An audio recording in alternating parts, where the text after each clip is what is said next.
dari kelas 8H dan ternyata drama dan juga anaknya nggak kalah semangat ya teman-teman.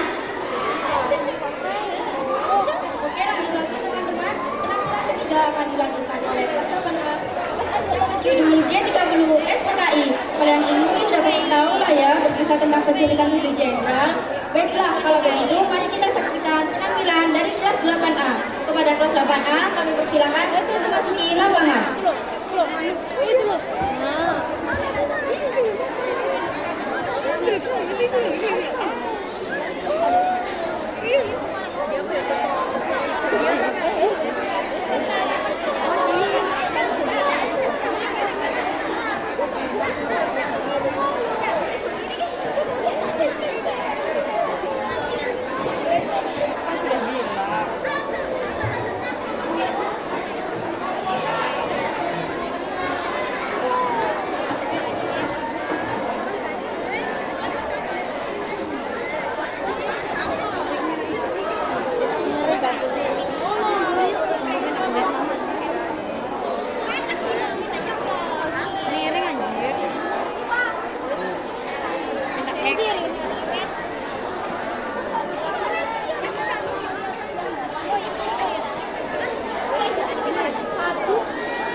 Lihat pacar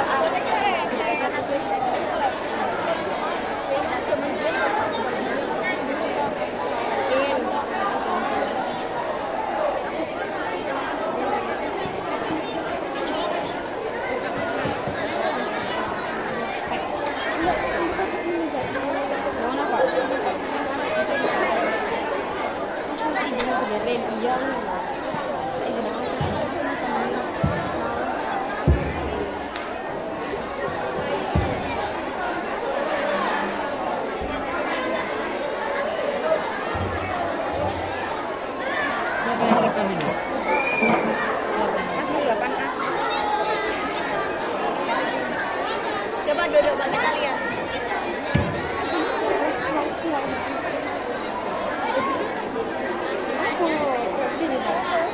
Padi, ini merek kabelnya nggak apa-apa dapat. Kabelnya kalau sini nggak apa-apa dapat. Merek. Ya kamu luruskan. Gimana? Sudah lurus belum? Sudah.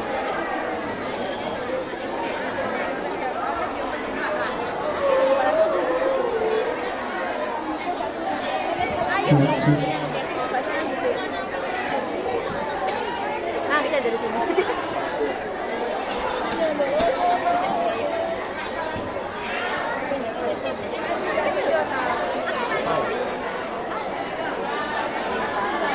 Sip. Pemberontakan G30 SPKI adalah salah satu peristiwa kelam bangsa Indonesia pada masa-masa awal setelah kemerdekaan. Peristiwa di mana para jenderal menjadi korban dari tindakan-tindakan keji yang dilakukan oleh orang-orang yang terkait dengan peristiwa tersebut. Awal kejadian sebelum G30 SPKI meletus, ada beberapa konflik antara anggota PKI dan juga Angkatan Darat. PKI memiliki cita-cita untuk merintis dunia negara komunis, sedangkan Angkatan Darat sebagai kekuatan pertahanan negara berkepentingan mengamankan Pancasila sebagai dasar negara. Pada awal Agustus tahun 1965, Soekarno selaku Presiden Indonesia telah jatuh sakit. Kondisi Soekarno yang kritis dimanfaatkan oleh Grand IT selaku pemimpin PKI untuk melakukan rencananya menjadikan Indonesia menjadi negara komunis.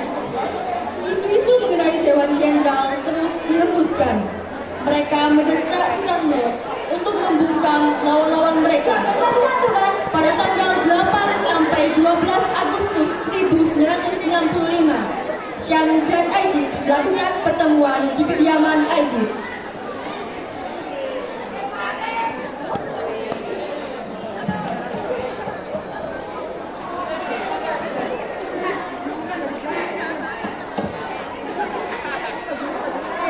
Selamat siang. Kita telah memasuki tahap yang menentukan. Kontak semua perwira yang berpikiran maju mendukung kita. Sekarang menyusun kekuatan. Kumpulkan semua orang yang berevolusi baik di pusat maupun daerah. Saya optimis, perwira-perwira yang saya tuju juga mempunyai optimis yang sama. Kita sedang mempertimbangkan struktur buaya, tapi saya ragu apakah benar ajang Soekarno semakin berat seperti yang dikatai perjuangan. Cepat atau lambat, ajang itu pasti datang. Cepat atau lambat, jenderal-jenderal itu akan menghimpun kekuatan. Dan saya tidak ingin kalah cepat. Sekarang, hubungi kantor. Pada tanggal 28 Agustus 1965, PKI melakukan sidang Politbiro yang hasilnya mengenai PKI melakukan operasi militer, pembagian kerja mengenai operasi militer, komposisi Dewan Revolusi, pengelompokan kader-kader untuk dikirimkan ke daerah, penentuan tenaga cadangan 2.000 orang, termasuk yang dilatih di lubang buaya. Pada tanggal 21, 23, 26, dan 27 September, PKI melakukan pertemuan. Mereka melakukan beberapa pembahasan mengenai susunan rencana Syam, antara lain para jenderal yang menjadi sasaran adalah Letnan Jenderal Ahmad Yani, Mayor Jenderal M.T. Haryono, Mayor Jenderal R. Suprapto, Mayor Jenderal S. Parman, Brigadir Jenderal Sutoyo Siswami Harjo, Brigadir Jenderal Donald Ifak Panjaitan, dan Letnan Jenderal Aha Nasution. Pada tanggal 30 September 1965, di markas PKI yang terletak di daerah dekat Lubang Buaya, para pasukan PKI bersiap-siap untuk melancarkan aksinya. Penculikan 7 jenderal dimulai pada pukul 4 dini hari.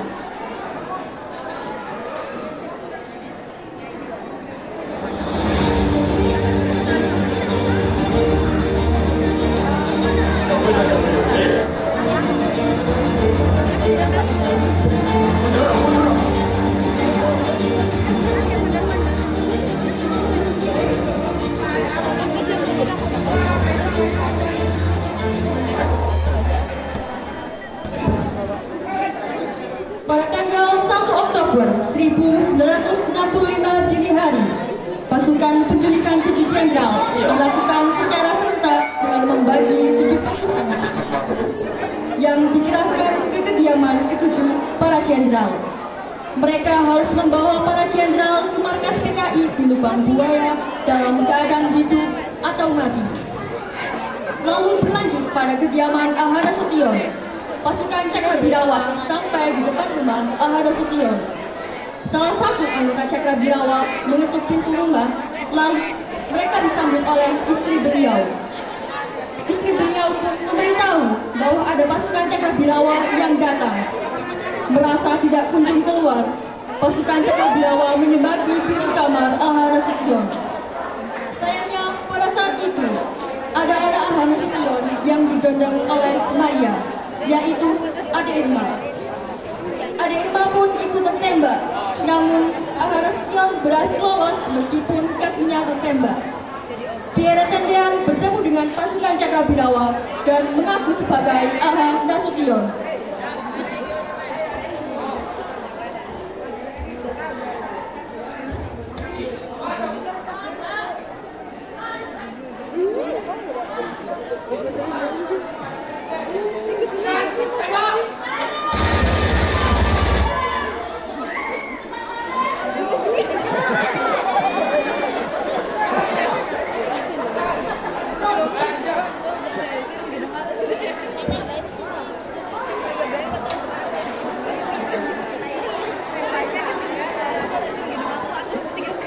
Beralih menuju kediaman Ahmad Yani, pasukan Cakrabirawa bertemu Ahmad Yani, yaitu Edi. Di saat pasukan Cakrabirawa meminta jenderal untuk segera mengikuti mereka, Jenderal Ahmad Yani bersikeras untuk memakai pakaian dan mencuci muka beliau terlebih dahulu. Merasa bahwa pasukan Cakrabirawa telah lancang, Jenderal Ahmad Yani mengambil senjata dari salah satu pasukan Cakrabirawa dan memukulnya. Cakrabirawa pun tidak terima oleh perilaku tersebut. dan akhirnya menembak Jenderal Ahmad Yani. Jenderal Ahmad Yani meninggal di kediaman beliau pada saat itu juga.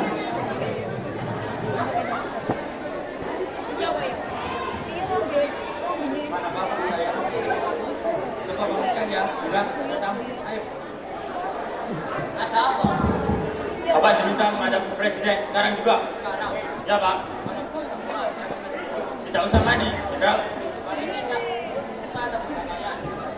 Sebaiknya tidak usah berpakaian, Jenderal. Lancar kalian. Apa kalian? Pasukan, tembak!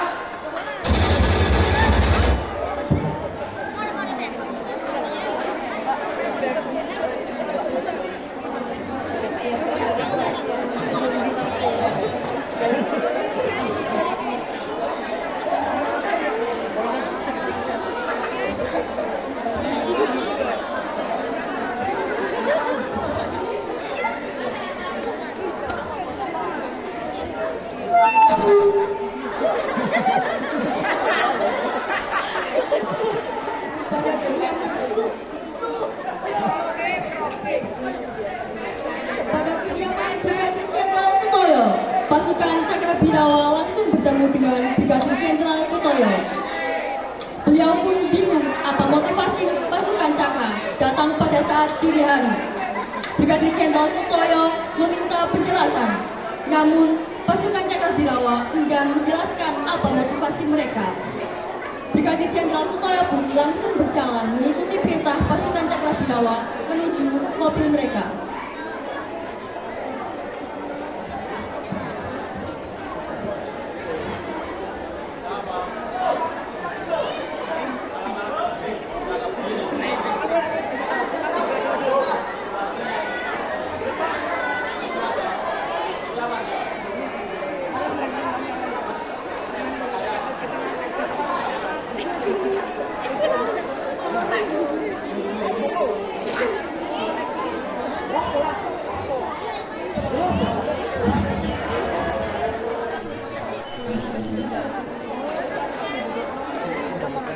Di kediaman Mayor Jenderal S. Parman, pasukan Cakrabirawa disambut oleh istri Mayor Jenderal S. Parman. Mengerti bahwa ada pasukan Cakra, istri beliau pun memberitahu Jenderal S. Parman dan beliau langsung menemui pasukan Cakrabirawa. Pada saat ingin menghubungi Letnan Jenderal Ahmad Yani, salah satu pasukan Cakrabirawa langsung memutus kabel telepon tersebut.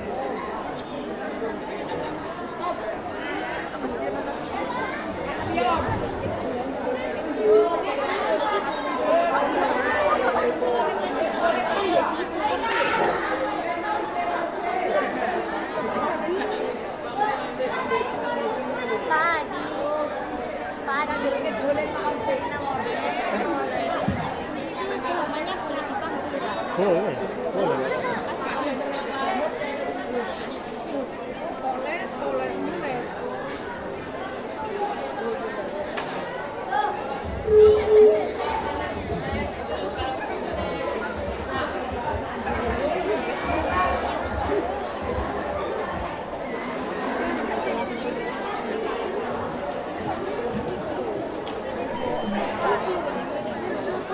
Saat para pasukan Cakrabirawa datang ke kediaman Mayor Jenderal Suprapto, mereka langsung disambut oleh Jenderal Suprapto.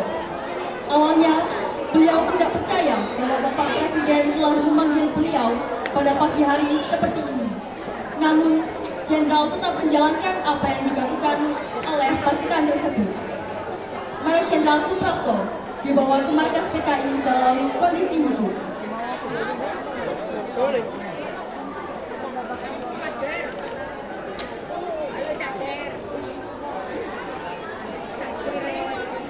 Hormat, gerak. Tegak, gerak. Pak Presiden meminta agar menghadap ke beliau sekarang juga. Gitu perintah yang kami terima, Pak. Hampir pagi, Pak.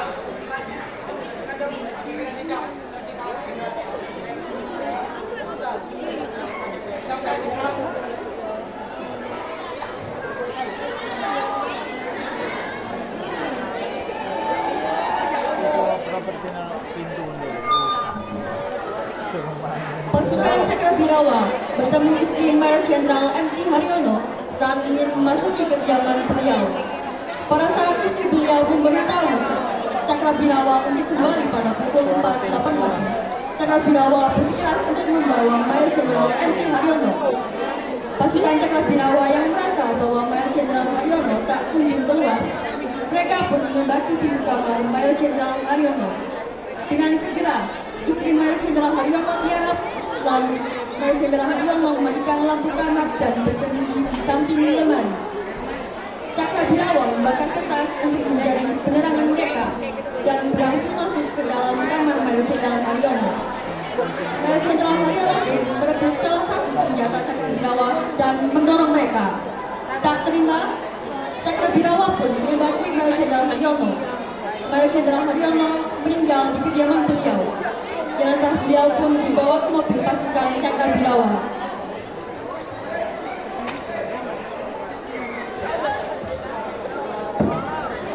Malam, Bu. Bapak diminta dong ada presiden.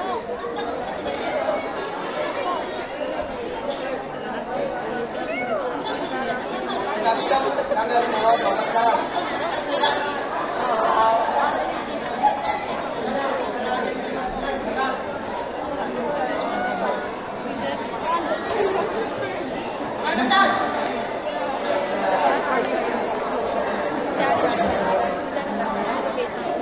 Pasukan, ayo!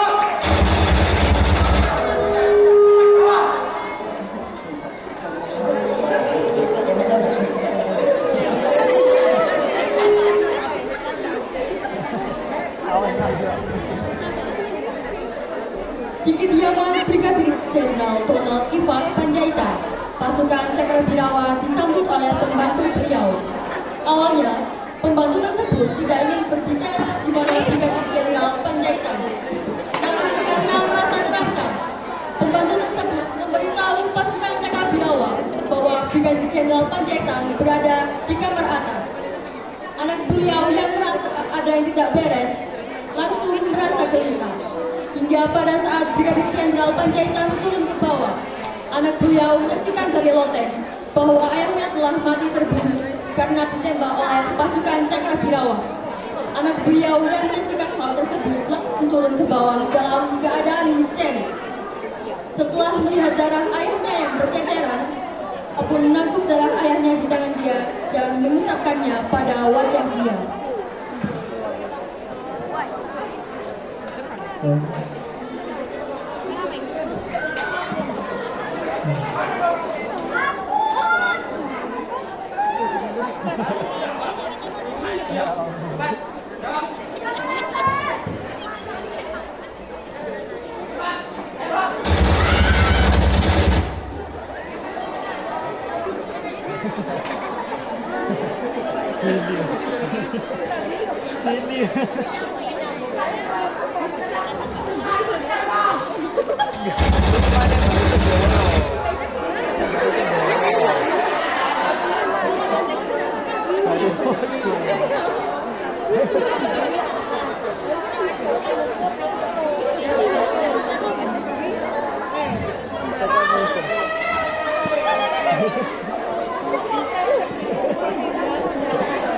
Babae kita kak, foto na niso.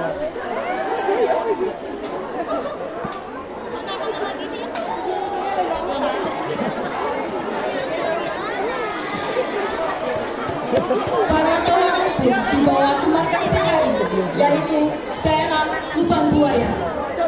Sesudah sampai di daerah tersebut, 4 tawanan yang masih hidup, mata mereka ditutup dengan kain merah. Lalu mereka dibawa ke sebuah ruangan, di mana mereka dipaksa untuk mengakui bahwa Dewan Jenderal itu ada. Dan salah satu dari mereka pun dipaksa untuk memberitahu di mana posisi Nasution.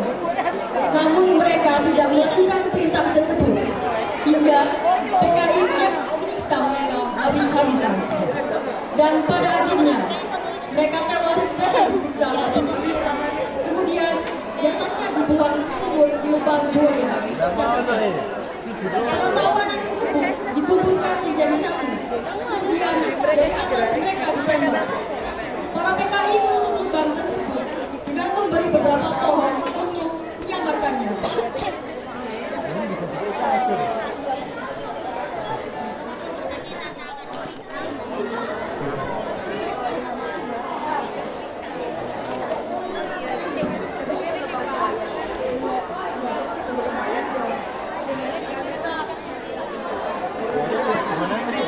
Hari ini kalau kita enggak. Kalau di seluruh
teatrikal puisi, itu puisi sing di teatrikal no.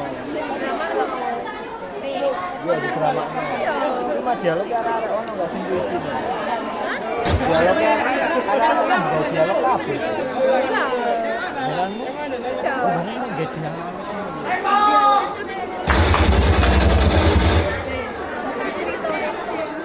Ya iya, lalu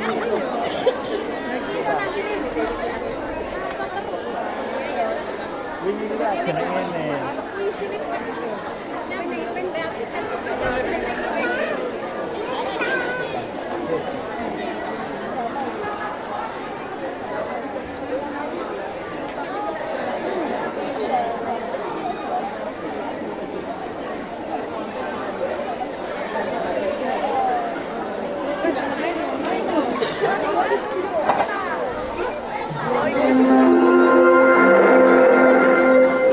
Saatnya jam kelima dimulai. It's time to begin the big flow.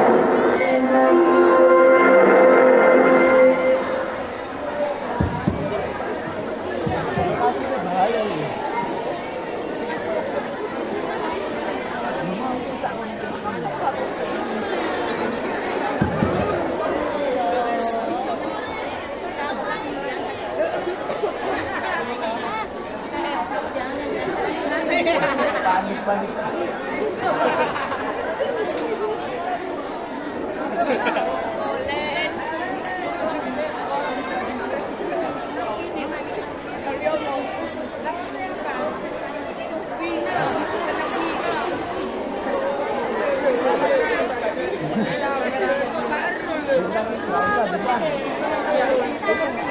Enggak usah diupdate. Enggak usah update.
Thank you.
Di pagi harinya, Bapak Soeharto yang mendengar radio penyiaran RRI merasa bahwa siaran tersebut telah dibaca, hingga beliau pun memanggil Ketua Batalion Pengamanan Presiden.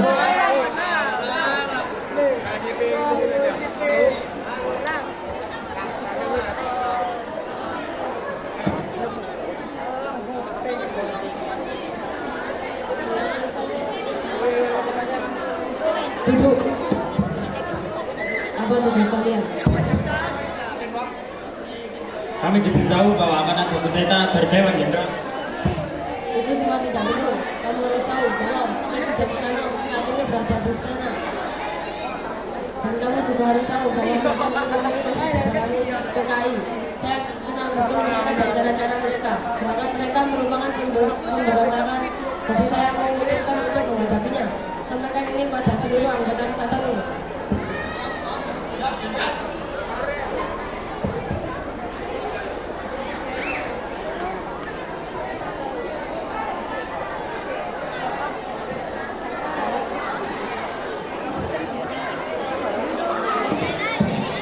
Bapak Soeharto merencanakan untuk mencari di mana tempat dikuburnya para jenderal dan satu perwira tersebut.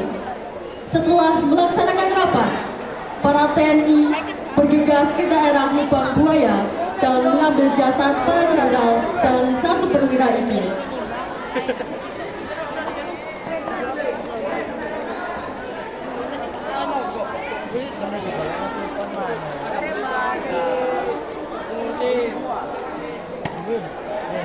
Saya untuk sewaan itu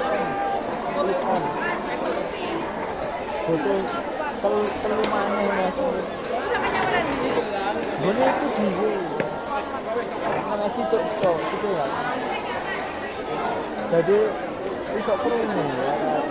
Ini Kak, maksimal. Bisa maksimal ya.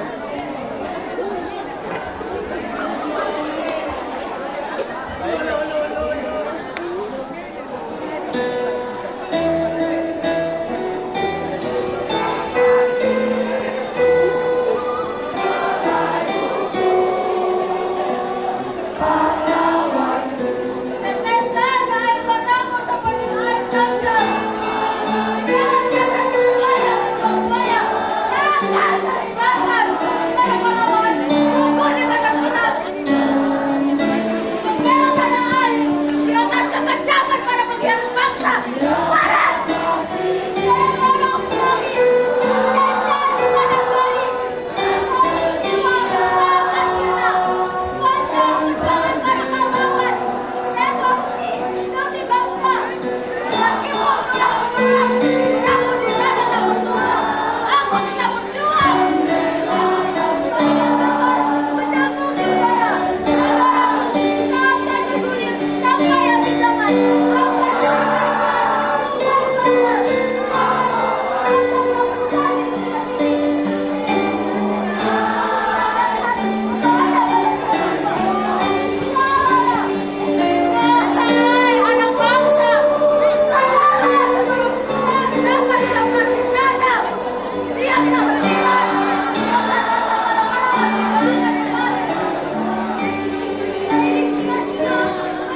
kemudian, para pemimpin kudeta melarikan diri dari Halim dan pasukan Soeharto merebut kembali pangkalan udara tersebut.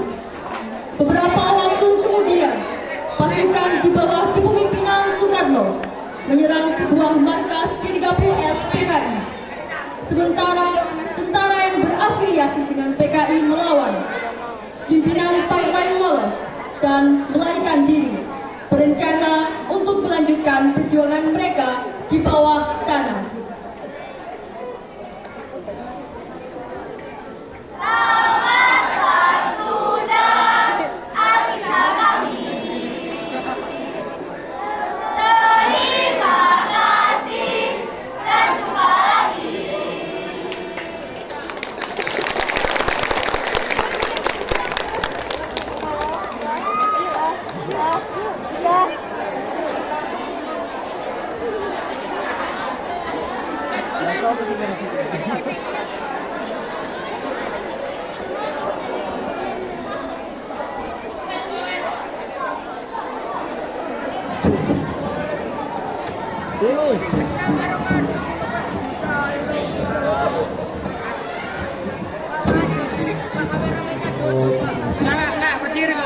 Wah, penampilan dari kelas 8A ternyata juga bakalan bagus ya teman-teman. Boleh kasih tepuk tangannya dulu dong buat kelas. Gimana teman-teman? Kalian masih semangat gak buat lanjut ke kelas selanjutnya? Karena kita masih ada 2 penampilan lagi.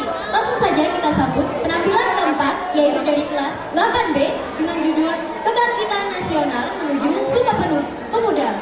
Wah, lihat-lihat dari judul kayaknya bakal pecah nih ya, Agi. Ayo kita lihat sama-sama. Kepada kelas 8B dipersilakan